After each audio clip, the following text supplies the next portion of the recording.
आपको इतनी मुबारकबाद दे दी कि आप वर्ल्ड पे छाए रहो। आप ये जो इवेंट किया था 5 गाड़ी के पुल करने के इंडिया बुक ऑफ रिकॉर्ड है और अब ये लिम्का बुक ऑफ रिकॉर्ड में जाएगा।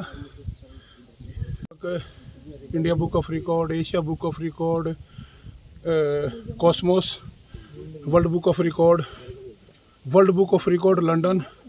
मेरे पास 7 अवार्ड हैं ये जो बुक के हैं और लिम्का में 8 हो जाएगा और गिनीज़ में 9।